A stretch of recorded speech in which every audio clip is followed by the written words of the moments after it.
Bonjour à toutes et bonjour à tous, bienvenue aujourd'hui sur The Live Media en direct de Aubière, une petite commune dans le Puy-de-Dôme, devant le tatoueur que vous pouvez voir devant moi pour une interview exclusive, un petit peu hier, d'une star qui s'appelle Newick Chase, qui a collaboré notamment pour plusieurs films dans le monde entier avec des noms connus, mais il va vous en parler. Il y a notamment le film Fast and Furious.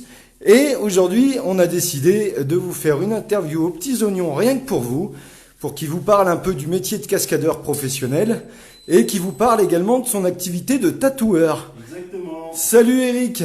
Salut à toi, Zolim. Bah écoute, ça va très bien, donc ça va être une... Alors, est-ce qu'on peut te voir quand même sans le... Sans... Voilà, impeccable. Alors, je sais pas pourquoi il y a un effet, t'as des lunettes de soleil. Bon, bah, avec un chapeau, impeccable. Newick, donc bah, je vais te laisser te présenter avant qu'on attaque tout ça. Alors attends, je sais pas pourquoi, j'ai un effet, un filtre, ouais. Alors attends, je vais t'enlever le filtre, hein, tu seras quand même plus sympa sans filtre. Où c'est que c'est?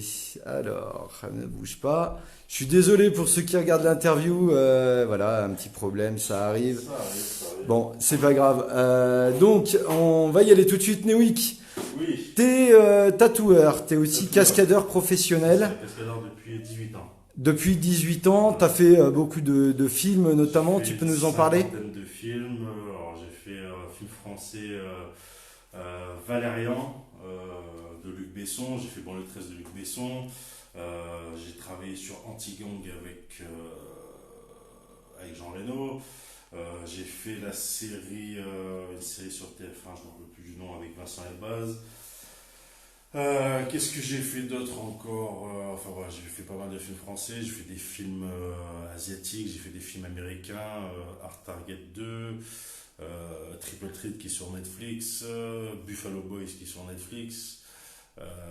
Ouais, t'as un sacré palmarès, comme on dit, quoi. Il y a pas mal de choses. Fast and Furious, où j'ai fait partie de l'équipe de cascade qui a préparé toutes les chorégraphies en France pour qu'elles soient tournées en Angleterre. C'était le Fast and Furious 5 ou 6, je sais plus, c'était en 2012, 2013. Voilà, enfin, j'ai fait pas mal de choses. J'ai fait avec Nicolas Cage aussi un film qui s'appelle. J'ai perdu le nom.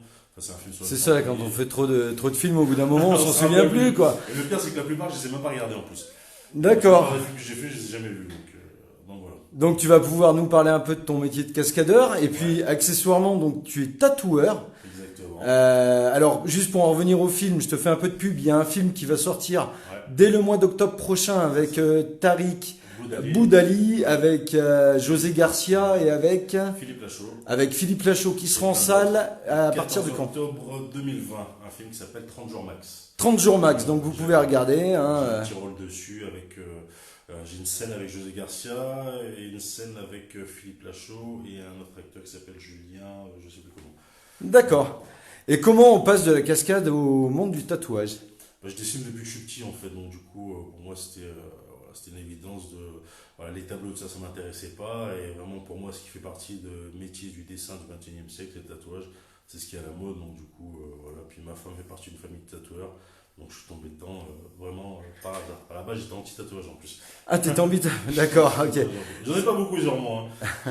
Pour un tatouage, j'ai vraiment pas beaucoup de tatouages. Donc là, tu as repris ton activité suite au déconfinement, tout le monde peut venir te voir désormais? Alors non, c'est que sur rendez-vous, donc faut me contacter via les réseaux avant ou par téléphone, et j'ouvre seulement une personne par une personne. Alors on va te faire de la pub jusqu'au bout, c'est quoi le numéro de téléphone? 06 70 25 49 03. Voilà, donc si vous êtes dans le Puy-de-Dôme, à Clermont-Ferrand ou pas, si vous voulez rencontrer quelqu'un de très pro à tous les domaines, hein, voilà, n'hésitez pas. Donc voilà, et petite interview qui va être un peu particulière, je vous montre un peu comment il travaille, avec quels outils. Et aujourd'hui, eh ben, il va me tatouer en direct. Exactement. Et je vais faire une interview tatouage. Voilà. Je sais pas si ça existe dans le monde de l'interview. Je n'ai jamais vu. Je pense pas. Donc on va y attaquer. Ouais. Alors, je vais juste te prendre juste ça. Voilà. Alors, tu me disais en préambule, on va se poser, mais on va aussi attaquer les questions. Ouais, j'espère. Allez, on va se débrouiller. Il y a toujours une solution. Voilà, c'est du réglage. Hop là. Voilà. Alors, Je vais chercher un petit truc, vas-y, vas-y. Hop. Voilà, donc excusez-moi, c'est une interview comme vous en verrez rarement à la télévision ou même rarement tout court. On va faire une interview en direct, je vais me faire tatouer en direct et il va répondre à mes questions en même temps que je me fais tatouer. Donc comme ça, vous voyez, on ne peut pas faire plus live. Hop, je vais juste caler. Alors c'est un peu technique hein, quand on se lance dans ce genre d'initiative.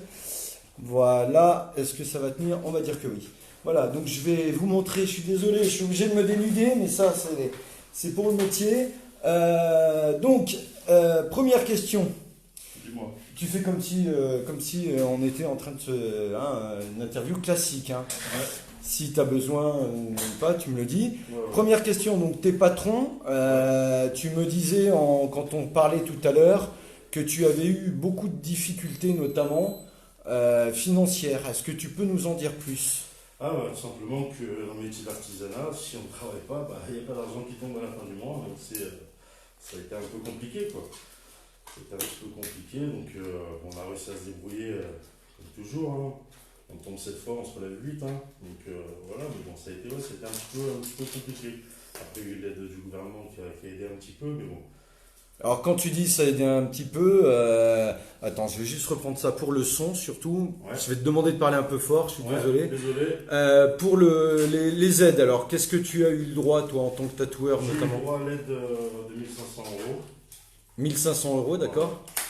1500 euros, donc c'est une aide qui m'a permis de payer le loyer ici et puis le loyer chez moi aussi. Quoi. Ok. Et en termes de charges, comment ça se passe? Et ben, les 1500 euros payaient toutes les charges que j'avais à payer. Quoi. Donc au final, moi pour vivre, j'avais rien du tout. D'accord. Donc là, tu me disais tout à l'heure que c'était difficile pour toi, que tu pensais même arrêter ton activité de tatouage, d'après ce que j'ai compris. Ouais, j'y pense un petit peu quand même. Ouais. Je pense, ouais, c'est un peu compliqué. Puis les gens, pas tous, mais certains ne jouent pas forcément le jeu. Enfin, ouais, c'est un peu complexe. Mais bon. Quand tu dis joue pas le jeu, tu dis ça dans quel Il y a des sens? gens qui se plaignent ou que je suis trop cher, ou que je sais pas. Enfin, les gens, malheureusement, trouvent toujours une excuse. Il y a toujours quelque chose qui ne va pas. Donc, j'essaye de faire en sorte d'être bien pour tout le monde. Mais malheureusement, il y a des gens qui sont toujours en train de se plaindre. Et c'est ces gens-là qui font qu'on perd le moral un petit peu quand même. Ouais. Ouais. Donc, voilà. C'est pas évident. Et donc là, ça fait combien de temps que tu es ouvert, Eric? Ça va faire ouais, 2 ans. 2 ans? Ouais, Parce 2 que ans. jusqu'ici, tu vivais de ton activité de cascadeur professionnel, j'imagine. C'est ça. D'accord. C'est ça. Ok. Et au niveau, est-ce que tu as eu à recourir à des prêts, notamment avec les banques ou par rapport au Covid ou pas? Je m'y suis retenu parce que, personnellement, je voulais pas. Parce que je me suis dit que si jamais je demande un prêt pour ça, bah, je vais me faire ramasser derrière. Donc j'ai serré la ceinture tout simplement. J'ai revendu des affaires que j'avais, que je pouvais vendre et tout ça. Mhm. Et voilà, je me suis débrouillé, quoi. Système D. C'est comme ça qu'on fait. Hein. Ouais, tout à fait, ouais. Donc, bah, écoute, en tout cas, voilà. Alors, moi, je suis client d'Eric. Donc, je vous fais profiter un peu de son expérience, de son histoire aussi. Et puis, vous pourrez également voir le travail qu'il fait à travers le tatouage qu'il a réalisé sur ma demande, bien évidemment. Et encore une fois, tous les gens du Puy-de-Dôme, s'ils veulent se faire tatouer, n'hésitez pas à aller le voir. Contrairement à ce qu'il vient de dire, il est plus qu'abordable et en plus, il fait du travail de qualité, il est sympa. Vous êtes super bien reçu, il est humain. Voilà, je vous invite vraiment à ne pas hésiter, en tout cas, à le solliciter. Merci bien. Est-ce que tu es prêt, Olivier? Allez, on y va. Je peux attaquer? Ah, mais tu fais comme si, moi je Allez, fais comme on est si. parti, puis je réponds à tes questions. Vas-y. Donc, alors, question par rapport, on va revenir sur l'aspect cascadeur. Ouais. T'es devenu cascadeur comment et comment on devient cascadeur en France?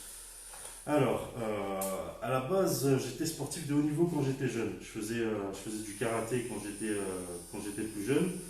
Et en fait, j'ai eu la chance de me faire repérer à l'époque et d'avoir des opportunités sur Paris. Et la deuxième chance que j'avais, c'est que mon père vivait en région parisienne. Donc, quand on m'a fait la proposition, j'étais au lycée La Charme. Et on m'a proposé d'entrer en équipe de France. Et du coup, le choix a été vite fait. J'ai décidé de partir de Clermont-Ferrand pour aller en région parisienne. À savoir que devenir cascadeur, c'était mon plus grand rêve de travailler dans le cinéma. Et en arrivant sur Paris, forcément les contacts sont beaucoup plus faciles qu'en France, qu'à Clermont-Ferrand. Et du coup, j'ai rencontré des personnes qui faisaient des arts martiaux, qui travaillaient dans le cinéma en tant que cascadeur. Et puis en faisant des contacts de fil en aiguille, j'ai rencontré mon meilleur ami, qui est toujours mon meilleur ami aujourd'hui. Et depuis, on a travaillé. Lui, il était déjà cascadeur à l'époque. Et puis c'est lui qui a mis mon premier pied dans ce métier-là. D'accord. Et donc là, après, tu deviens cascadeur. Alors l'histoire, c'est, on va parler un peu de sous, hein. Tu t'arrives à tes fins. Est-ce qu'on en vit aujourd'hui cascadeur en France? Est-ce que ça rapporte ou pas? Alors, malheureusement, ça rapporte quasiment plus rien aujourd'hui. C'est-à-dire que quelqu'un qui veut vivre de la cascade et surtout faire la cascade qu'il aime, c'est-à-dire qu'en France, on est assez limité au niveau de films d'action. En France, ça n'existe pas un James Bond. Il n'y a pas de James Bond en France. Il n'y a aucun super-héros français. Enfin voilà, aux États-Unis, chaque personne peut s'identifier. C'est-à-dire qu'aux États-Unis, on a tous les super-héros, on a Batman et tout ça. Il y a des personnages qui sont inventés. Par exemple, il y a John Wick, qui est un personnage d'action. Il y a Equalizer avec Denzel Washington, qui est un personnage d'action. En France, ça n'existe pas. En France, nos films d'action, c'est du Navarro, c'est du commissaire Moulin, et ça reste de l'action très limitée. Donc un cascadeur qui veut vivre pleinement de sa passion et de se dire j'ai envie de faire des grosses scènes d'action, il est obligé de s'expatrier ou en Angleterre ou en Asie ou aux États-Unis. Et c'est ce qui se passe. La plupart des cascadeurs maintenant vivent ou travaillent à l'étranger. En France, on ne peut pas vraiment en vivre parce qu'il n'y a pas assez de films d'action tout simplement.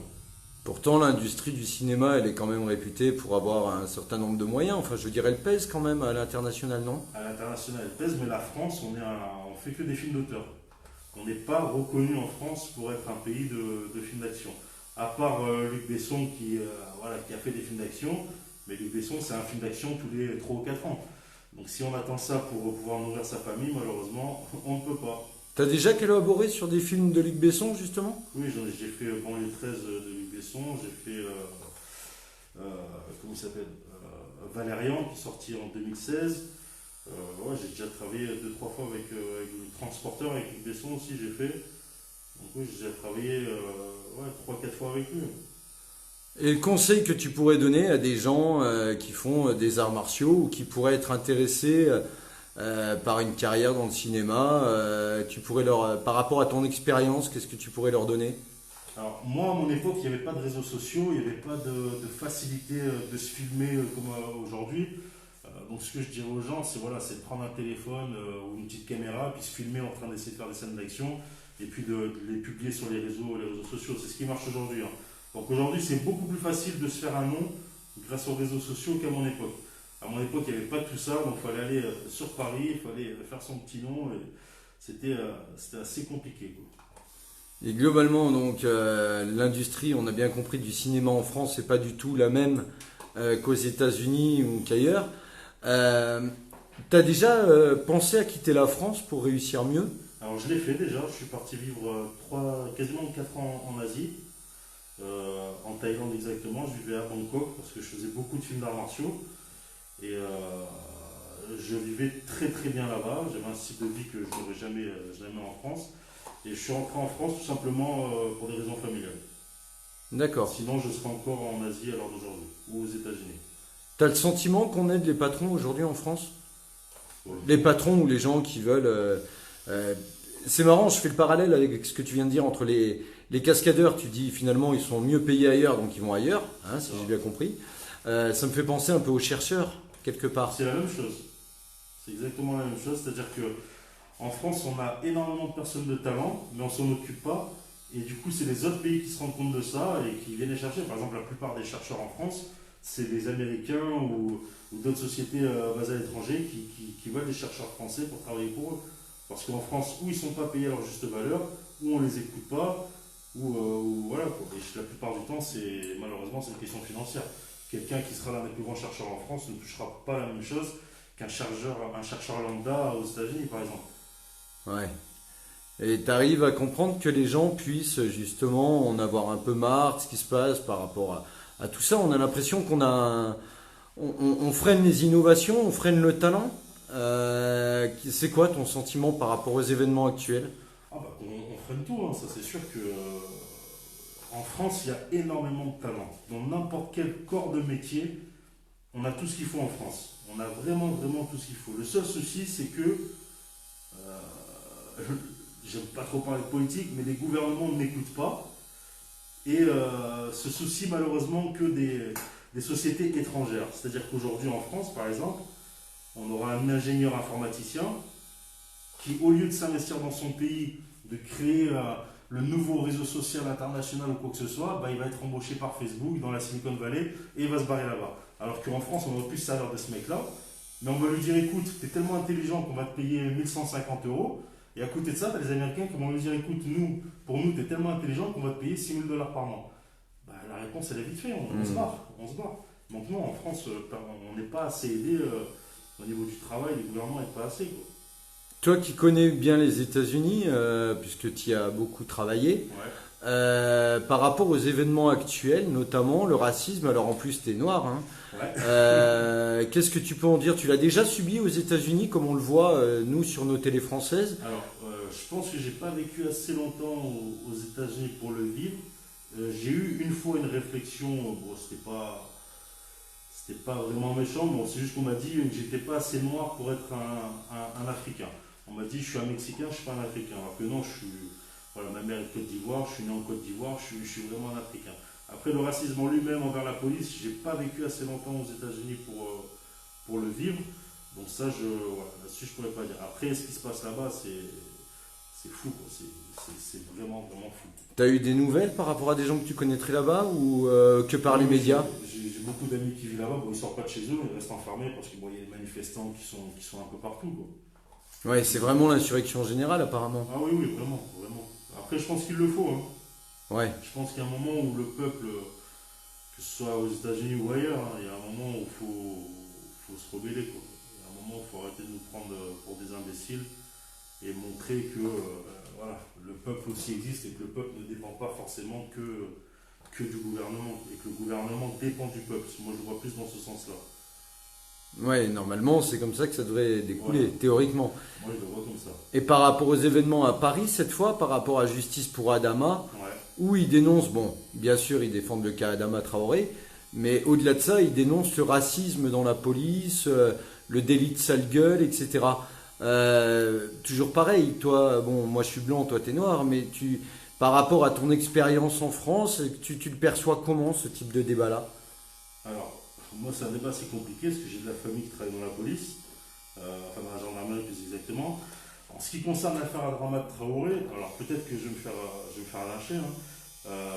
Pour moi, je trouve ça bête euh, de revendiquer cette histoire-là maintenant, juste parce qu'il y a eu l'histoire George Floyd. C'est-à-dire que Adama Traoré, je suis 100% avec eux, hein, ça, je dis pas que j'en ai rien à foutre ou quoi, mais pour moi, c'est se servir du mouvement américain pour montrer qu'en France aussi on existe. On n'a pas besoin des Américains pour vivre. On n'a pas besoin de l'histoire George Floyd parce que l'histoire George Floyd, ça existe depuis des années et des années et des centaines d'années, 400 ans d'esclavage, mais c'est juste que l'heure d'aujourd'hui, il y a des caméras. Donc, vu qu'il y a des caméras, on entend beaucoup parler. Et pour moi, c'est dommage que l'histoire d'Adama Traoré soit médiatisée maintenant parce qu'il y a eu l'histoire de George Floyd. Tout ça, il fallait faire en 2016. En 2016, il fallait vraiment montrer que non, il y en avait marre et pas maintenant. Après, le mouvement est très bien, je ne dis pas le contraire. Oui, effectivement, il faut se rebeller, il faut montrer des choses et tout ça. Mais c'est dommage d'attendre encore un événement, encore un décès, et qui plus est à 10 000 km de chez nous pour dire, mais chez nous aussi, il y a eu cette histoire-là. Parce qu'il n'y a pas que. Il y a Adama Traoré, mais il y en a eu des centaines d'autres aussi en France. Alors moi, je trouve ça dommage d'attendre maintenant pour vraiment voilà, en faire parler. Même si je sais qu'ils ont aussi à l'époque de revendiquer, il fallait faire plus de bruit en 2016. Ouais, c'est un peu trop, comme tu dis, on se sert beaucoup de l'actualité américaine finalement Exactement. pour la justifier chez nous.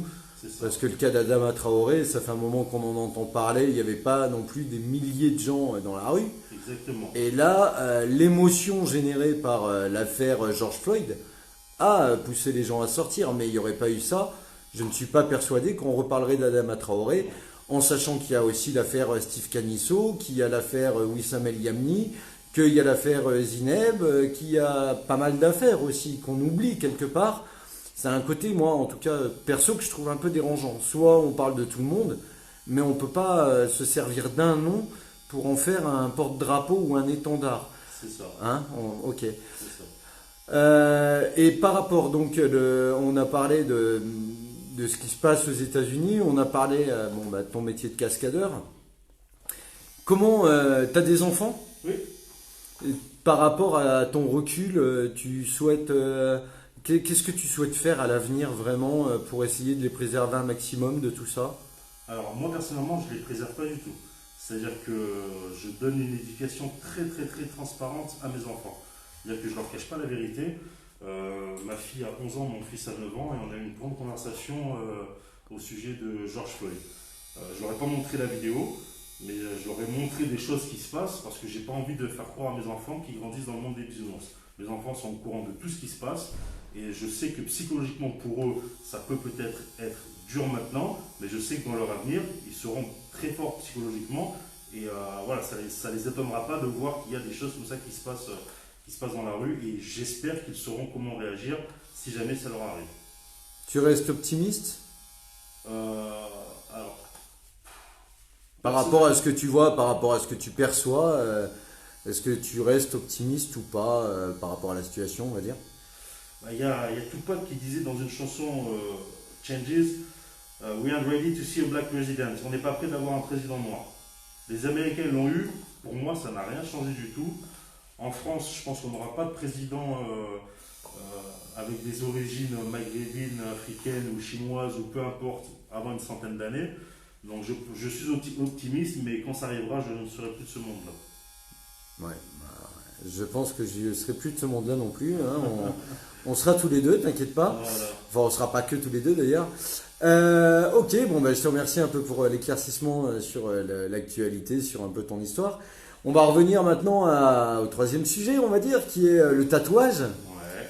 Donc, pour les gens qui ne se sont jamais fait tatouer, qui sont un peu hésitants, bon, par exemple, là, il est en train de me tatouer, vous voyez, hein, il me tatoue en même temps que je vous parle. Ça picote, on va pas dire le contraire, mais c'est largement supportable, hein, on n'est pas à l'agonie. C'est quoi le secret d'un bon tatouage? Parce qu'il y a beaucoup de tatouages qui se ressemblent, on va dire. Il y a beaucoup de tribal, il y a beaucoup de choses comme ça. Ouais. Pour toi, le tatouage idéal, ça serait quoi? Tatouage idéal, c'est exactement ce que je t'ai fait, c'est un tatouage totalement personnalisé. C'est-à-dire que je ne reprends pas un modèle qui existe sur internet, je ne fais pas un tribal ou un maori comme tout le monde fait sans avoir aucune signification. Un tatouage à la base c'est personnel, c'est quelque chose qui représente ma vie, qui représente des événements que j'ai vécu dans ma vie. Et il faut que le tatoueur puisse être capable de retranscrire mon histoire en dessin. C'est-à-dire qu'un client est censé donner toutes ses idées, dire voilà j'ai vécu ça, ça, ça, ça, ça, ça, ça. Et le tatoueur est censé retransmettre tout ça en image, comme un peu une bande dessinée. Te dire, ok, par rapport à tout ce que tu m'as dit, je vais te créer ton histoire en dessin, ou seulement toi pourras comprendre le dessin, ou je ferai en sorte que tout le monde puisse comprendre ton histoire vis-à-vis de ton dessin. Donc pour moi, un bon tatouage, c'est quelque chose de très, très, très, très, très réfléchi. Et autant le client et le tatoueur sont censés être en harmonie totale au niveau du dessin et de la compréhension du projet. Au niveau du Covid, est-ce que ça a changé beaucoup de choses dans ta manière de travailler? On voit que tu portes le masque, évidemment, les gants. Alors, nous les tatoueurs, ce qu'il faut savoir, c'est que bon, on a toujours travaillé avec un masque et des gants. On désinfecte toujours tout, on se désinfecte toujours les mains. Donc, au niveau des règles à l'hygiène qu'il faut avoir, personnellement, ça n'a rien changé pour moi parce que c'est ce que je fais tous les jours. La seule chose à laquelle je fais attention maintenant, c'est voilà, d'éviter d'avoir du monde dans le salon, parce qu'à savoir qu'un salon de tatouage à la base c'est convivial, donc il y avait souvent des gens qui venaient pour discuter, boire un café. Enfin voilà, c'était un petit peu pas comme un bar, mais bon, c'était un endroit où les gens pouvaient se retrouver pour venir discuter avec moi et tout ça. Et alors aujourd'hui, ben ça je le fais plus. Et ça m'embête un petit peu, parce que je me retrouve tout seul. Et vous avez de la communication, vous parlez entre collègues par rapport à ce qui vous est arrivé, tous collectivement ou pas? Alors on parle, il faut savoir que j'ai pas beaucoup d'amis tatoueurs, mais le peu que j'ai, oui, on en a parlé un petit peu, ils sont tous un peu dans la même situation que moi, c'est-à-dire que ça a été très très très compliqué. Moi j'ai vraiment attendu le maximum avant d'ouvrir, c'est-à-dire que j'ai rouvert il y a seulement quelques jours. Je sais qu'il y en a qui ont travaillé pendant le confinement quand même, qui n'ont pas attendu et tout ça. Moi personnellement je fais très très très attention à tout ça. À savoir que voilà, le métier de tatoueur, on est en contact direct avec les clients et que voilà, que ça reste quand même un métier qui peut être dangereux pour nous. C'est-à-dire que par exemple, si je glisse sur ta peau et que je me pique, il y a des grands risques sanitaires. Donc c'est un métier où il faut faire vraiment, vraiment attention. C'est pour ça que moi j'ai pris la décision d'attendre le maximum avant de réouvrir et que je fais en sorte qu'il n'y ait qu'une seule personne qui soit dans le salon quand je tatoue. J'imagine que tu as eu une importante perte de chiffre d'affaires. Tu es resté fermé combien de temps au total? 2 mois. 2 mois. Enfin, du 15 mars jusqu'à la semaine dernière. Donc tu as touché ta prime de 1500 euros promise par l'État. C'est ça. Et au niveau assurance, ça se passe comment? Tu as quelque chose pour la perte de chiffre d'affaires? Tu as un Non, accompagnement? non, non, du tout. Tu les as sollicités? J'ai sollicité, mais bon, mon assurance n'était pas faite pour ça. Donc voilà, ça, après, c'est les termes qu'on passe avec les assureurs qui sont un peu différents, quoi. Forcément, quand on prend une assurance, on ne se dit pas, voilà, je veux toucher des gains en cas de crise sanitaire internationale. Donc voilà, c'est des choses que j'ai pas eues. Que j'ai pas eu du tout. D'accord. Et en termes donc, de continuité, là, il va falloir après, donc il y a un report de charge, hein, c'est ça? C'est ça. Et, tu t'arrives déjà à provisionner? Comment ça se passe comptablement? Parce que ça ne doit pas être évident si t'as pas, bon, je sais pas toi ton cas, mais quelqu'un qui n'a pas beaucoup de trésorerie à la base, comment il peut faire pour arriver à bien équilibrer tout ça? Alors, quelqu'un qui n'a pas beaucoup de trésorerie, honnêtement, je ne sais pas du tout. Moi, je t'avoue que j'étais un petit peu dans l'embarras. Donc, comme je te disais tout à l'heure, j'ai revendu des affaires que je pouvais revendre pour avoir un petit peu de sous, parce que ça a été très, très, très difficile. Après, bon, l'État, voilà, ils disent qu'ils aident. Honnêtement, je ne sais pas, je ne vais pas te mentir, hein, je ne sais pas ce qu'ils prévoient ou quoi. Je ne sais pas comment les autres vont faire. Moi, je sais que j'ai mes petits plans A, mes petits plans B, et je vais essayer de me débrouiller comme je peux. Mais c'est sûr que voilà, je pense qu'il y a beaucoup de tatoueurs et beaucoup d'autres métiers du même style beaucoup de personnes qui vont devoir fermer en tout cas. L'État a beaucoup communiqué avec vous? Par exemple, toi, tu as reçu des mails de l'État, Rien du tout. pas de courrier, pas Rien de... du tout. Les tatoueurs, on a été totalement oubliés. On a beaucoup parlé des coiffeurs, mais personne n'a parlé des tatoueurs, des perceurs. On a été totalement oubliés, on s'est tous démerdés tout seuls. Donc voilà, ça a été un petit peu compliqué. Bon, toi, t'es raisonnable et t'es raisonné, on va dire, mais t'es en colère quand même? Alors moi, je suis en colère. La première chose pour laquelle je suis en colère, c'est ce que je porte sur moi. Ça, c'est la chose la plus dégueulasse qui existe en France et dans le monde en ce moment. Et je vais vous dire pourquoi. Une boîte de masques, il y a 2 mois, il y a 2 mois en arrière, je l'ai payé 9,90 € les 50 masques. Il y a 2 mois en arrière. À l'heure d'aujourd'hui, j'ai acheté une boîte de masques à 38,50 € Putain. pour 50 masques. Ça, c'est la chose la plus dégueulasse qui existe en France. La deuxième chose que je trouve vraiment dégueulasse et que je ne comprends pas, c'est qu'en Chine, on a pu construire un hôpital de 10 000 m² en 3 semaines. Et qu'en France, on nous a juste posé des toiles de tente de l'armée. Ça, je ne comprends pas du tout. En France, on a été incapable de produire des masques pour le peuple français, alors qu'au Maroc, ils vendaient les masques dans les grandes surfaces. Ça, je ne comprends pas aussi. Et quand je vois tout ça, je me dis, putain, on fait partie des puissances mondiales, nous. Je ne sais pas à quel moment. Donc, il y a un moment où le gouvernement, faut qu'il se réveille, ou alors le peuple, faut qu'on se réveille, de vraiment comprendre qu'on nous prend vraiment pour des cons. Ouais, parce que ça te donne ce sentiment-là. Je veux dire, en temps normal, t'étais pas gilet jaune toi-même. T'as pas. Jusqu'à présent, tu t'avais pas de raison de manifester ici. Alors moi j'étais totalement gilet jaune, c'est juste que bon je pouvais pas manifester, mais j'étais totalement en accord avec beaucoup de revendications des gilets jaunes. Il y avait énormément de choses qui disaient sur lesquelles ils avaient raison. Après je suis le genre de personne qui ne prendra jamais parti d'un côté politique. Il y a un rappeur qui disait, moi c'est pas la droite, c'est ni la gauche, c'est l'hypercute. Moi c'est à peu près ça, c'est-à-dire que voilà, je vais écouter, je vais prendre le pour et le contre de chaque côté, mais je ne veux pas vraiment suivre. Après c'est vrai que le mouvement des Gilets jaunes, je le comprenais entièrement, j'étais à 100% avec eux. Parce que voilà, ce qui arrive en France, c'est pas normal. Ce n'est pas normal qu'il y ait des sociétés Facebook, Google, Amazon qui payent 0 impôt en France. Et le petit travailleur qui va se faire son SMIC à l'année, on va lui demander de payer, je sais pas combien à la fin de l'année. C'est dégueulasse. C'est dégueulasse. Demandez à Facebook, Google, Apple, Amazon de payer ce qu'ils doivent. Et je vous garantis que si ces sociétés-là payent leurs impôts en France, nous, on n'aura pas besoin de payer l'impôt en France. Et ça, c'est sûr et certain. Tu peux rappeler aux gens ce que, en tant que patron, parce que bon, cascadeur, donc tu as une rémunération et tu es imposé dessus, on est d'accord? C'est ça. Ok. Mais par rapport à l'activité de tatouage, est-ce que tu peux rappeler aux gens les charges que tu verses à l'État pour pouvoir exercer? Alors moi, c'est ça, je suis à 22%, donc c'est ce que je donne. Alors, à savoir que selon le mois que je fais, ça peut faire beaucoup à donner. Et il y a des fois où j'ai la gorge serrée, ça c'est seulement au niveau de l'URSSAF. Après, j'ai mes impôts sur les revenus que je me fixe, donc pareil. Après, j'ai tout ce qui est électricité, Ouais, voilà, les charges attenantes. voilà, électricité, matériel, l'eau et tout ça. Alors, grosso modo, hein, je vais vous donner quelque chose de vague. Juste le salon, je crois que je suis pas loin de 10 000, entre 10 et 13 000 € à l'année que je donne. Si c'est pas plus, hein, je crois que je suis vraiment grosso modo, parce que c'est pas moi qui comptabilise le tout, mais c'est à peu près ça. Donc imaginez ce que je pourrais garder tous les ans et la maison que je pourrais avoir, le crédit que j'aurais pu me faire sur une super belle baraque au bord de la mer. Tu pourrais embaucher Et aussi, que tu pourrais. il y a plein de choses que je pourrais faire, ça c'est sûr, hein. Là, tu avais un apprenti avant, non? C'est pas Ouais, ça? j'avais un jeune apprenti. Ouais. Est-ce que tu vas pouvoir le garder ou pas? Comment ça se Non, passe? bah, du coup, bon, on a arrêté parce que bon, il était pas assez carré. Malheureusement, il y a beaucoup de jeunes qui n'aiment pas travailler aujourd'hui, qui pensent que l'argent tombe du ciel. Donc du coup, je l'ai pas gardé. C'est intéressant ce que tu dis. Tu trouves que les jeunes aujourd'hui sont pas feignants ou c'est Ah, mais quoi bien sûr, la exactement? plupart sont feignants, mais ça, il faut le dire, c'est la vérité. C'est totalement la vérité.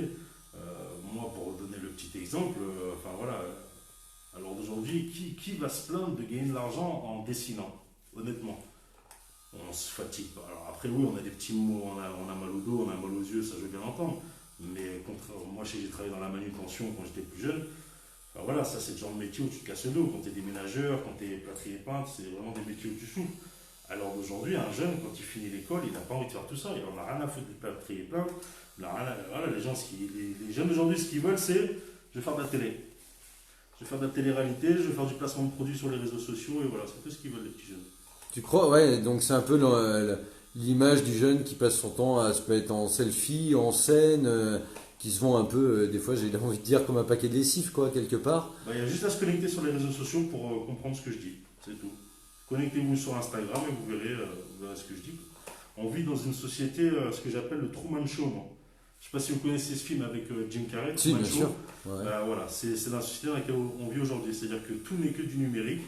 Et puis voilà, les gens se donnent une image pour vivre. Alors attention, je ne critique pas, il y en a qui sont devenus, c'est vraiment devenu leur métier d'être influenceurs, gagner de l'argent sur les réseaux sociaux et tout ça, il n'y a pas de souci.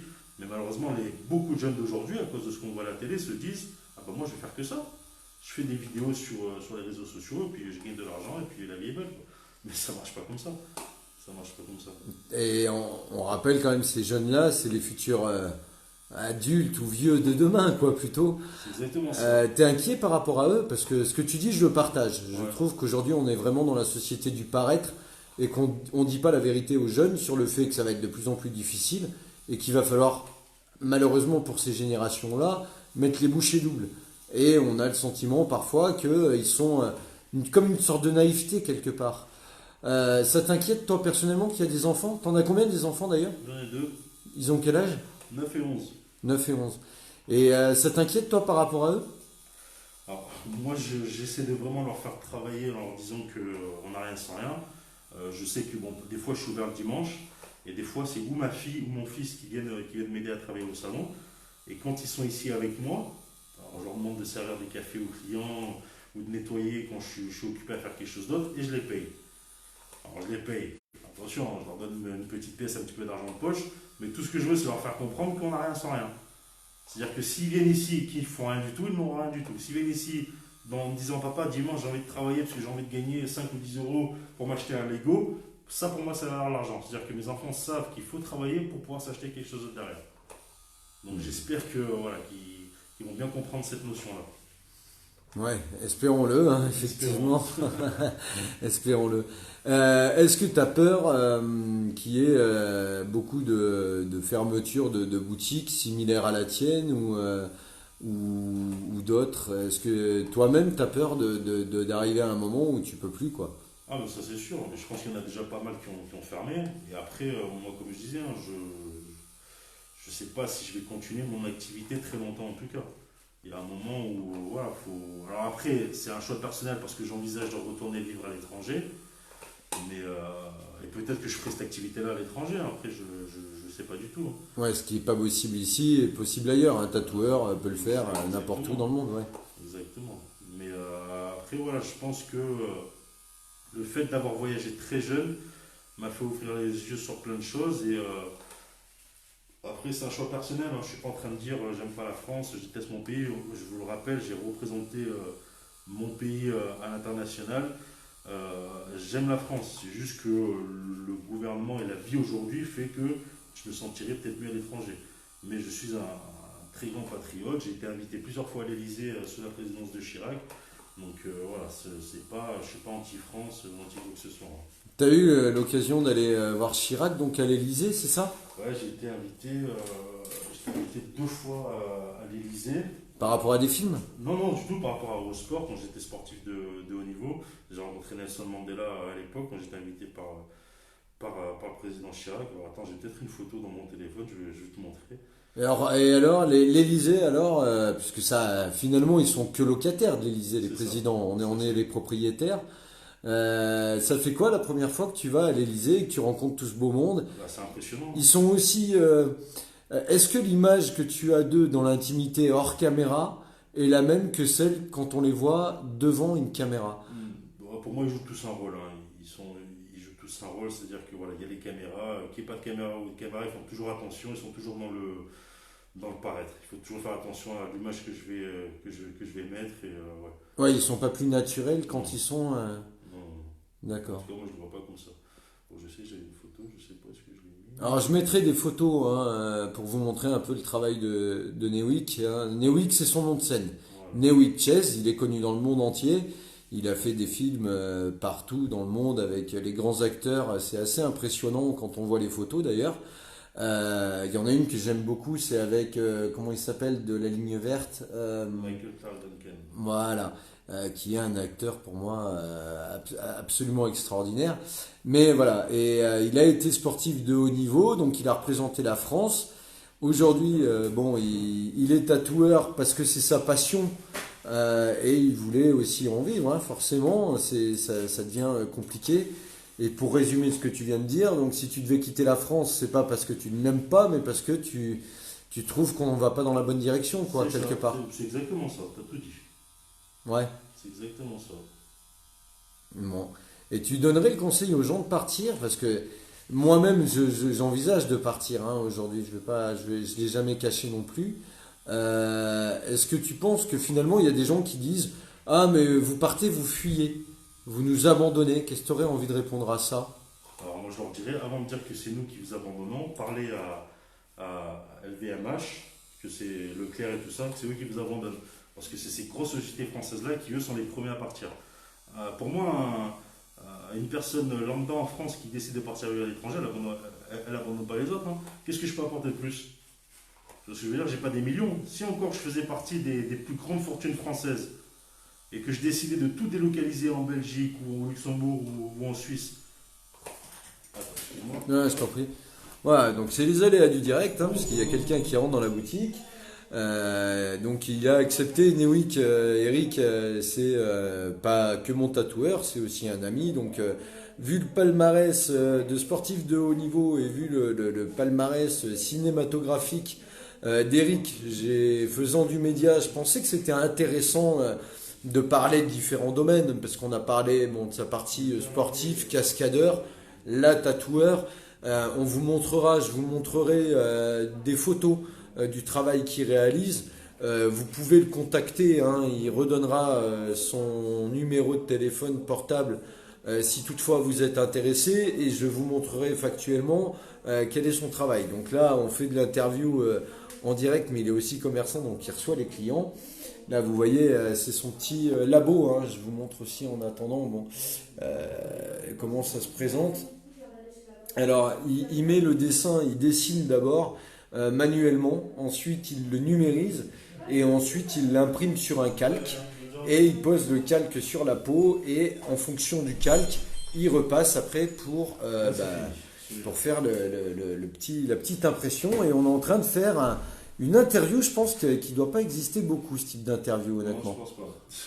Voilà. Donc, on était en train d'évoquer le fait, oui, on disait que tu voulais partir et tu disais finalement qu'il fallait s'en prendre à ceux qui nous gouvernaient, hein, c'est ça? Plus qu'à ceux qui partent? Bah oui, et puis. Oui, Et au LVMH, les grands voilà, actionnaires. les grands actionnaires français qui se délocalisent pour payer moins d'impôts et tout ça. C'est à eux qu'il faut en prendre. C'est pas la personne lambda qui se dit bah, moi j'ai envie de partir vivre en Espagne parce que la vie est moins chère là-bas et j'aurai une meilleure qualité de vie. Et c'est pas ces gens-là qu'il faut s'en prendre. Non, ça sert à rien. Si les gens se barrent, de toute façon, il faut dire ce qui est, hein, c'est à cause du gouvernement. Hein. La priorité, c'est ça. Hein. On se barre pas quand on est bien. Hein. Si on est bien dans un pays, on s'en va pas. Bien sûr. Ça, c'est sûr et certain. Quand les gens décident de se barrer, c'est parce que voilà, on n'est pas content de ce qui se passe ici. Moi, quand je suis parti à l'époque, quand je suis parti vivre en Thaïlande, c'est tout simplement parce qu'on me proposait un gros contrat qu'on ne me proposait pas en France. J'avais 19 ans à l'époque, donc la question elle a été vite répondue. Hein. Même mes parents m'ont dit non, mais tu t'en vas. Et je ne regrette pas du tout d'avoir fait ce choix-là, parce que je serais resté en France, j'aurais rien fait. Donc, Donc, tu es revenu par nécessité en France, parce que exactement. tu serais resté en Thaïlande autrement. Ah, moi je serais resté là-bas.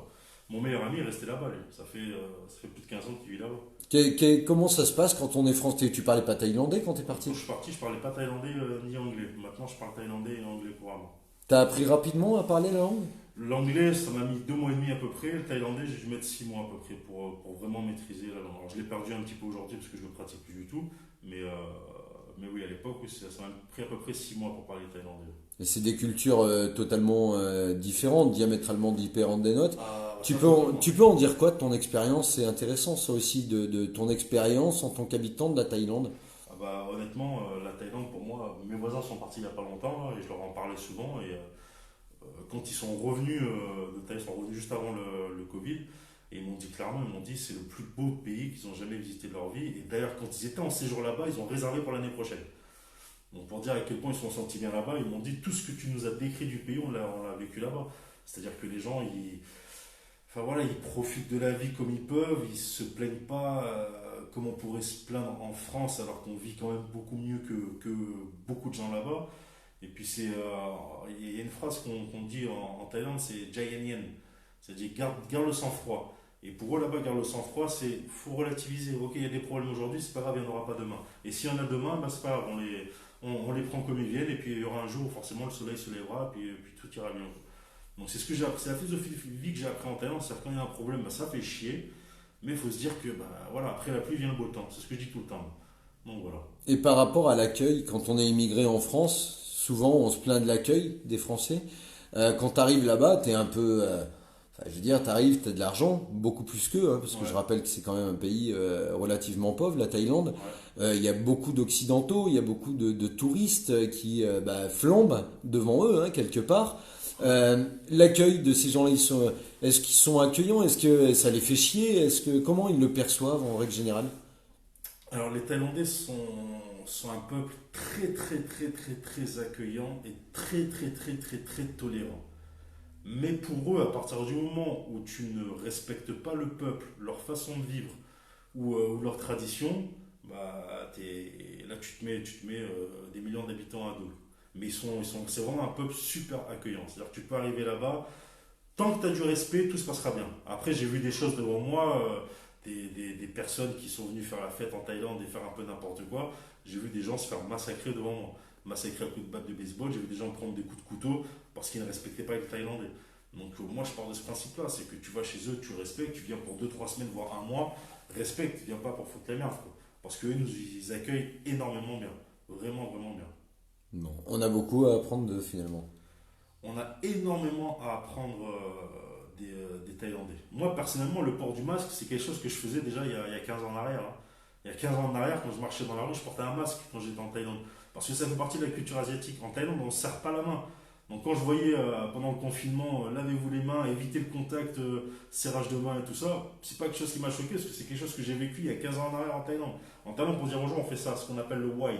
C'est le symbole bonjour en Thaïlande. C'est-à-dire que homme ou femme, il n'y a pas d'accolade, il n'y a pas d'embrassade, on ne se serre pas la main, on se dit bonjour comme ça en Thaïlande. Et c'est quelque chose que j'ai vécu il y a 15 ans en arrière. Donc, et le port du masque, quand j'allais dehors, pour la pollution ou quoi, souvent je portais un masque et c'est pas quelque chose qui m'a choqué aujourd'hui. Et on voit la différence, c'est que le taux de mortalité en Thaïlande a été très très faible par rapport à la France. Et pourtant, on fait partie d'un pays qui est beaucoup plus développé que les autres. Hein. Mais moi, de ce que je vois, c'est que beaucoup de pays sous-développés par rapport à la France, il y a eu moins de mortalité qu'en France. On va se demander pourquoi. Ouais, ça c'est l'anticipation à la française quoi. Donc on va rendre l'antenne, hein, on va finir notre tatouage tranquillement. Ouais. Avant de rendre, je veux quand même que tu montes ton travail, ça c'est super important. Ouais. Alors hop, on va faire tac. Alors, on va reprendre. Est-ce que tu peux leur montrer Yes. ton travail? Ça te fait un peu de pub. Alors, ça, c'est ce qu'on a fait il y a quelques mois. Hop, tac, tac, tac, tac, tac. C'est ce qu'on avait fait il y a quelques mois. Voilà. Et ça, c'est ce que je viens de faire pendant qu'on a discuté. Alors, attends, je vais mettre l'original à côté, que les gens y voient. Ouais. Si ça ne te dérange pas. Hop, il est où? Il est là. Donc c'est des symboliques. C'est chaque objet représente un membre de ma famille Voilà. sur un arbre de vie. Hop là. Voilà. Ça met aussi ton travail en valeur. C'est Voilà. important. Donc là, c'est une grande conversation qu'on a eue, toi et moi, pour arriver à cette histoire-là. Ah, ça a mis un moment. Là. Voilà, du cœur qui est ici, qui va faire vibrer et vivre tout cet arbre de vie avec chaque chose importante dessus. Voilà. Tiens, je te Voilà, remets ça. super. Hop, merci. Je vais faire mon deuxième Donc on va terminer, voilà, merci en tout cas Newick. Je le rappelle, donc hop, je vais te remettre dans le bon sens. Newick, merci à toi d'avoir joué le jeu de l'interview. Il n'y a pas de souci. Hein, ça a été super sympa, c'était génial. Vas-y, rebaisse juste le masque le temps de, voilà. Newick Chase, Eric de son vrai prénom, c'est moi. quelqu'un de vraiment génial. Si vous avez besoin de vous faire tatouer, sincèrement, n'hésitez pas à le contacter. On va rappeler ton numéro, le 06. 70 25 49 03 et je suis situé au 10 rue Voltaire à Aubière. Voilà, dans le Puy-de-Dôme, à côté de Clermont-Ferrand. Si vous êtes même en dehors du département ou à proximité, n'hésitez pas à l'appeler. Il peut étudier tout sujet, toute proposition et il communique avec vous par mail. Voilà. Le prochain film dans lequel vous le verrez, il fait un méchant, parce qu'il a une tête de méchant, mais c'est un gentil. Voilà. Voilà, et c'est le film donc 30 jours max. Voilà, 30 jours max. Alors, film réalisé par Tariq Boudali, avec Tariq Boudali en rôle principal, Philippe Lachaud, l'acteur de Nicky Larson et de Babysitting, et José Garcia. Voilà. Et José Garcia, bien sûr, qu'on présente plus. Voilà. C'est un film, tu m'as montré un extrait qui m'a bien fait marrer, franchement. C'est un film d'enquête policière, mais rigolo, quoi. Alors, le speech du film, en gros, Tariq Boudali, c'est un jeune qui s'inscrit à la police parce que son père faisait partie des meilleurs flics qui existent à Paris. Son père était le meilleur flic de Paris. Et du coup, il décide de suivre les traces de son père, donc il devient policier, sauf que malheureusement, à Paris, il n'a pas hérité des talents de son père, et c'est le flic le plus nul qui existe dans la région parisienne. Et c'est vraiment une catastrophe, ce mec-là. Et en fait, un jour, ils font un checking complet pour la police, donc prise de sang, le cœur et tout ça. Et quand il retourne voir le docteur lui sort le dossier, lui dit bah, écoutez, je suis désolé de vous le dire, mais vous allez mourir dans 30 jours. Et donc, à partir de ce moment-là, en fait, il se dit bon, dans tous les cas, je vais mourir, il me reste 30 jours, donc je vais tout faire pour honorer mon père et être le meilleur flic de Paris. Parce qu'il se dit qu'il va mourir. Et en fait, il se jette, il fait des courses-poursuites de malade, il fait des actions de ouf. Et en fait, on apprend un peu plus loin dans l'histoire que le docteur s'est trompé de dossier, c'était le dossier de quelqu'un d'autre. Donc voilà le speech de Voilà, eh ben, écoute, tu l'as super bien vendu. Donc, dans les salles, dès le 14 octobre, c'est ça, dans toutes les salles de ciné.